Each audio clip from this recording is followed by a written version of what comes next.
Hello everyone, this is Akash Chauhan, and in today's lecture we will discuss about the JSP execution over the server, how the JSP page would execute over the server, what is the execution flow, and what is the JSP application design, and along with that we will also discuss the overall processing of JSP page.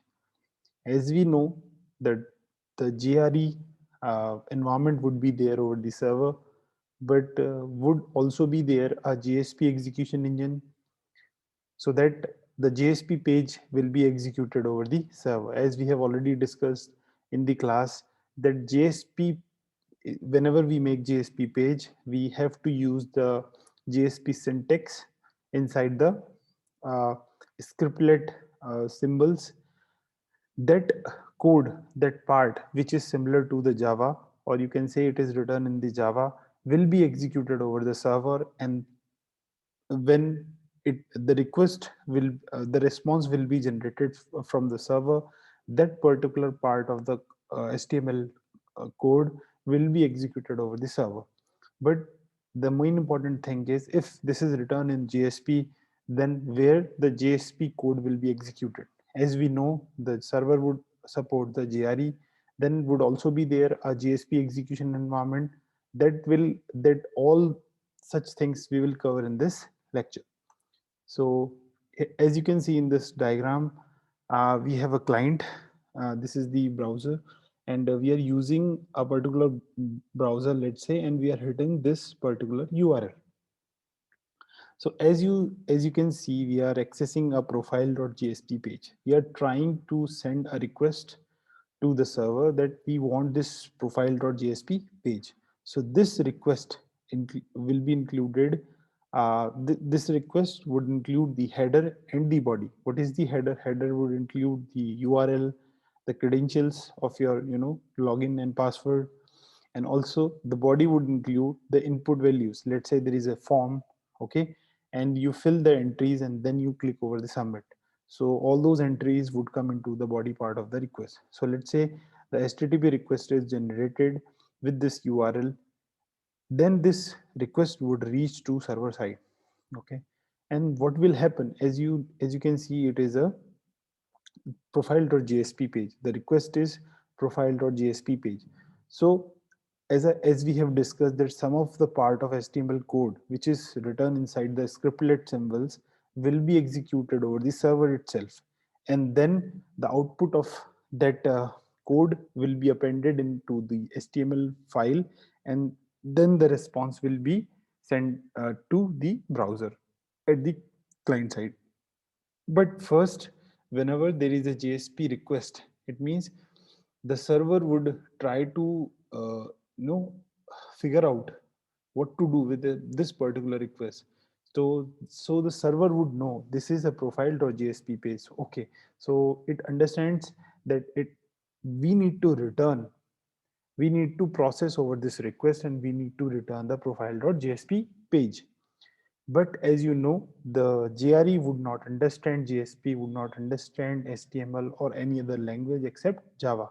So one thing we can do, we can convert this profile.jsp page into Java.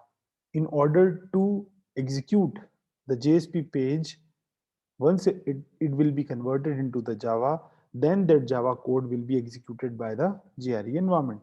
So whenever this request would reach to server side, the server would know, okay, you want this profile.jsp page, then the server would forward this request to the JSP engine. Okay, so what is the job of JSP engine? JSP engine would convert this JSP file into the appropriate Java file.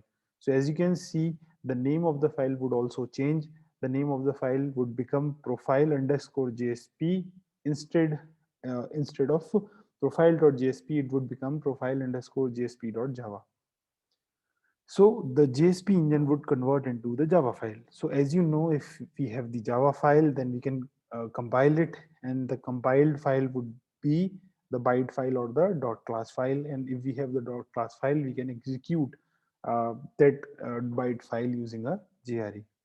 But here we have written it is a servlet.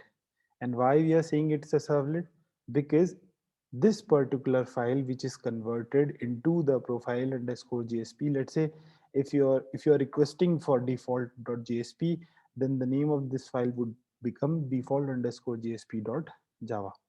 Okay, and why we are saying it's a servlet? Because it is extending the base class of servlet.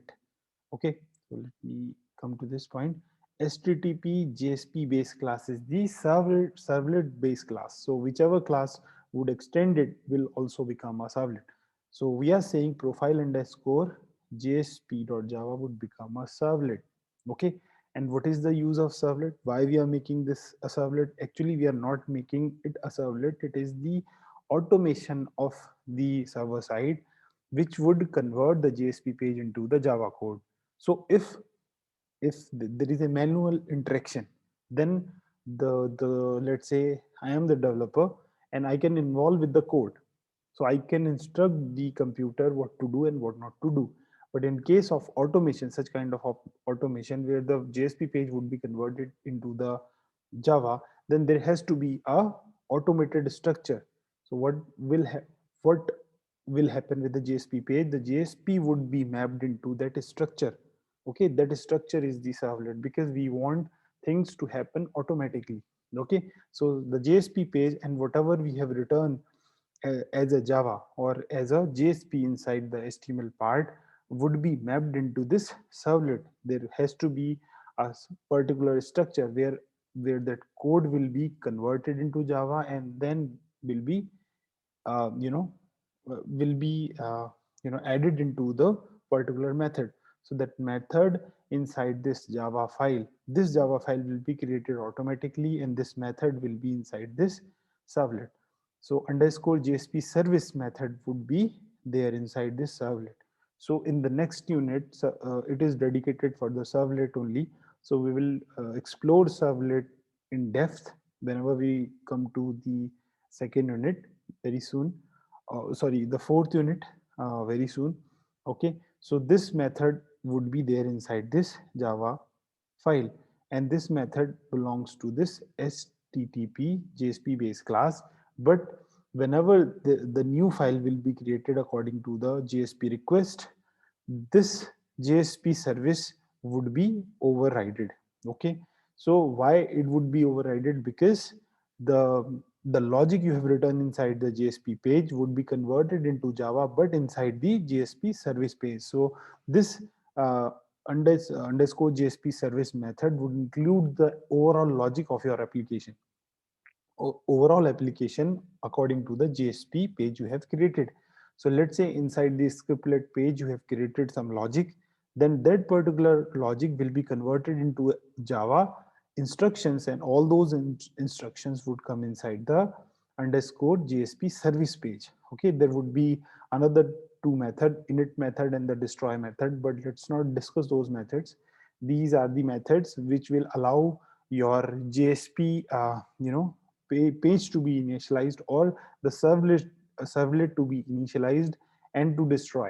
But let's not discuss that right now because it is a part of fourth unit. We will discuss servlet in depth whenever we'll come to the fourth unit. Okay, but as of now you must understand the JSP server wouldn't support any kind of JSP execution. Okay, the JSP execution engine is not there like JRE. Okay, Java runtime environment like JSP runtime environment wouldn't be there. So the choice we have is to convert the JSP code into the Java code. That will be done by JSP engine.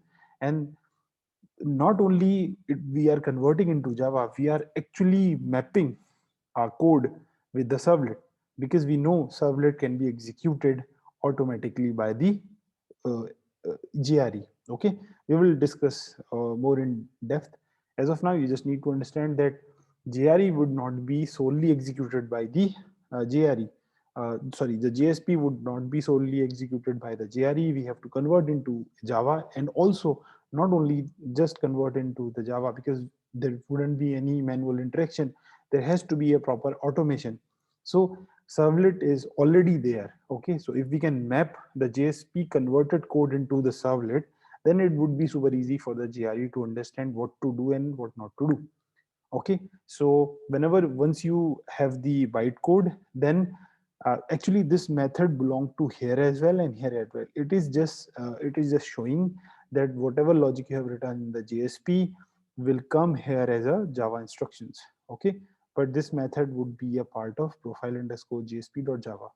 Whenever we will have the lab, okay, we will we will see the code of this servlet, this file. If we can locate over the server, there has to be this file somewhere over the server. So we'll try to figure out, and we will see this method over there and what will be converted, what will be returned as a Java uh, from this JSP page. We will explore that as well during the lab.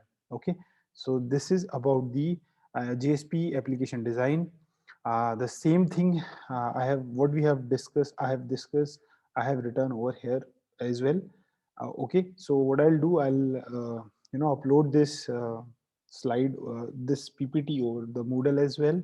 Okay, and this is everything what we have just discussed over here. Okay, every bits and piece what we have discussed over here, and I hope we are clear with the overall JSP application design as of now. Okay, and in the next lecture we will cover about the other kind of methods and variables we can use inside the JSP as a tag. Okay, whenever we design a JSP page, what are the ways to use the variable, how to define the variable, how to define a method in JSP, all those things, including how to communicate through one JSP to another JSP. All those things we will cover in the next lecture. Okay, so thank you so much guys for today's lecture, and have a good day.